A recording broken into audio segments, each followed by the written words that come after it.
Affirm, we saw the headline come out at the end of last week. Affirm has forged a relationship, a very important relationship, or a potentially very important relationship with Amazon.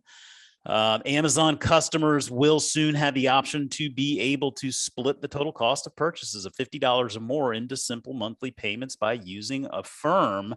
What do you make of this headline? I mean, this is a big reaction for Affirm and probably a little bit of an overreaction, considering this is just something that's getting some traction here. But given what we know about Affirm, given what we know about its reliance on another big customer, this is definitely just what the doctor ordered.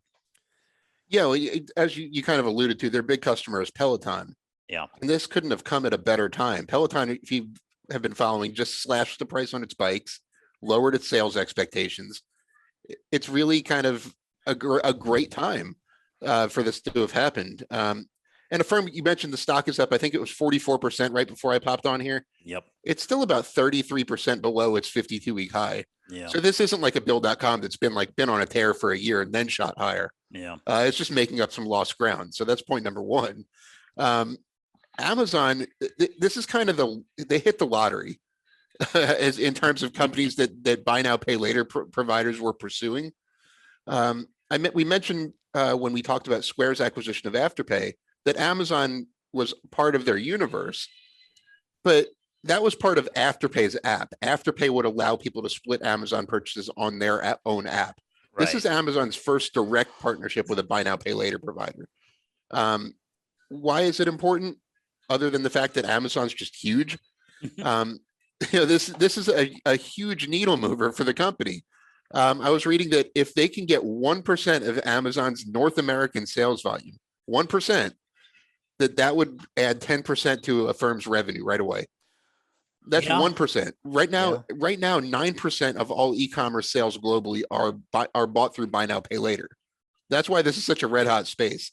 So if they can get 9%, the current market size, if they can get 9% of Amazon's sales volume, I mean, that would double their revenue virtually. So it's a big deal. Yeah, it does have a lot of potential there. And I tell you, when I first read this headline, the first thing I thought of was, I knew that I had seen some form of installment payment option on Amazon before. I mean, I've never used it, but I just knew I had seen it. So I went to go look again to see exactly what I was remembering. And so what they have essentially is just it's pay over the course of 6 months, for example, interest-free with your Amazon Prime Rewards Visa card. So they do have an installment payment option for certain products on Amazon. And that's just something that they run through their Amazon Prime Rewards Visa card. And I mean, I guess, the next logical question is, well, why not just continue to pursue that? And I think ultimately at the end of the day, this is just about more choice. It's giving your customers more options. And I think from that perspective, I mean, it's a no-brainer for Amazon. You're just giving your customers more choices. But for Affirm, I mean, this is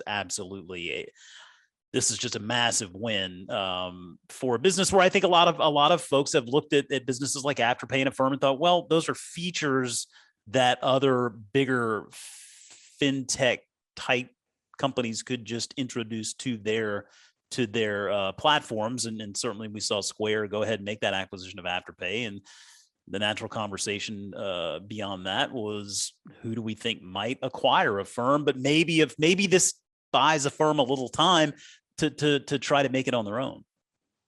Or maybe if it works, Amazon will acquire them. Maybe. But there are advantages. You mentioned Amazon's credit card. Not everyone wants a new credit card. Yeah. So Affirm has that option. A purchase wouldn't affect the buyer's credit score if they purchased it on an installment plan as opposed to a credit card. If you max out your credit card, it can be devastating to your score. It can. But if you finance, say, a new entertainment center using Affirm's installment program, it wouldn't affect your credit score adversely. Right. So there are some big benefits for consumers to do this, where it would really make sense. I mean, I don't want a maxed out credit card showing on my credit. So if I were to finance a big purchase, that could be a good option for me because I know it won't affect my credit score as long as I pay it on time.